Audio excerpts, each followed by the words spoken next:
apologize to my ancestors for making a joke of your ancestral home. This is what always drunk hotel owner Peter O'Toole says or declares in the 1988 fantasy comedy High Spirits. It's a story about his family's 400-year-old castle in Ireland turned bed and breakfast that is struggling to attract guests and is facing foreclosure. And to increase appeal and revenues, he decides to turn his homestead into a haunted house. Enter Steve Guttenberg and Daryl Hannah.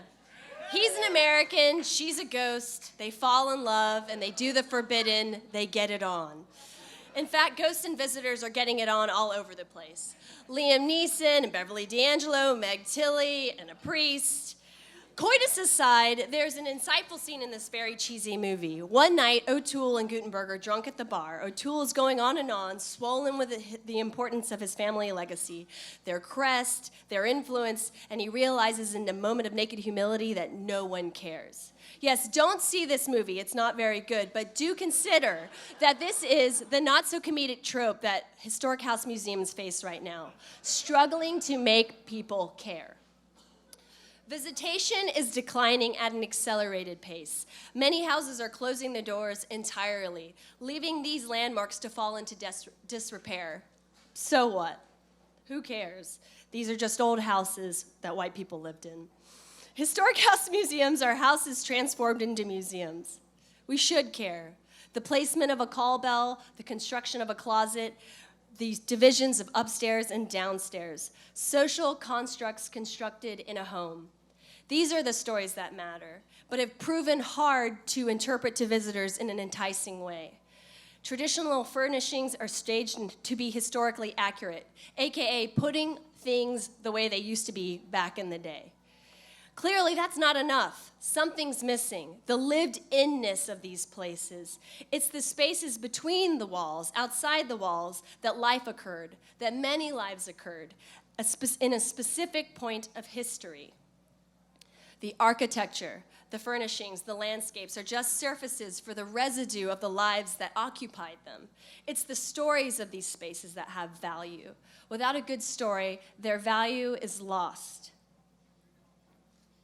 So why do so few people care about historic house museums? Because these spaces need to tell their stories better.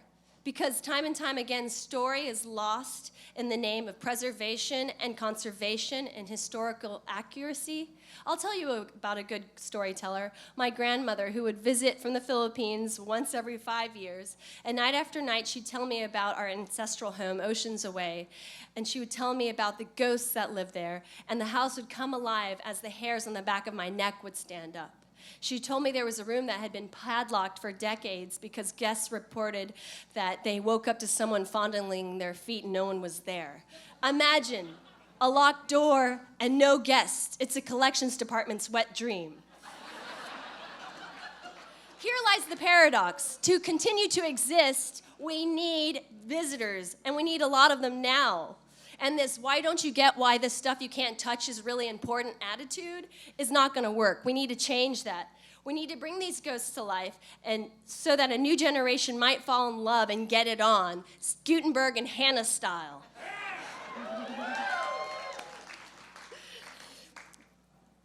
So how do we preserve and stay relevant? I suggest magic. Okay, the magic of our times, digital technology, the invisible architecture of connected spaces. See what I did there? We create a cyborg house, a time machine. We create a metaverse in this historic space, a virtual reality in which visitors can interact with a computer-generated environment. Or scale it down to an audio guide and a location-aware audio guide where the house comes to life with sound. Imagine donning a virtual reality headset to be immersed in a historic moment.